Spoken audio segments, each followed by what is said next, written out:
শোনা যাচ্ছে গত ২১ সালে বিজেপির এক নেত্রীর প্রেমে পড়েছিলেন দিলীপ ঘোষ। মর্নিং ওয়াক করতে গিয়ে আলাপ ইকো পার্কে। ৬০ বছর বয়সে জীবনসঙ্গী বেছে নিলেন প্রাক্তন বিজেপি সভাপতি দিলীপ ঘোষ।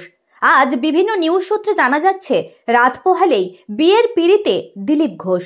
দিলীপ ঘনিষ্ঠ মহলের দাবি, মা পুষ্পলতা দিলীপকে বলেছেন যে আমি না থাকলে তোকে কে দেখবে। মায়ের এই কথাই ৬০ বছরের দিলীপকে বিয়ে করতে প্রভাবিত করেছে বলেই খবর। কিন্তু জানেন কি, কাকে মন দিলেন বঙ্গ বিজেপির প্রাক্তন সভাপতি দিলীপ ঘোষ?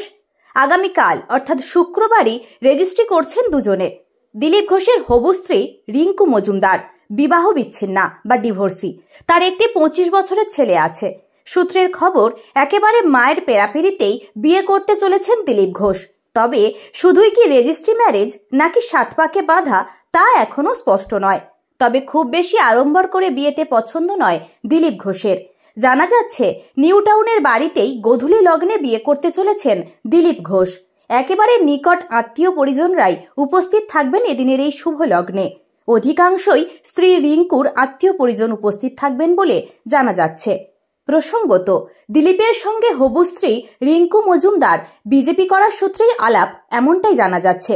কলকাতা উত্তর শহরতলি সাংগঠনিক বিজেপি জেলা মহিলা মোর্চার সঙ্গে যুক্ত রিঙ্কু মজুমদার।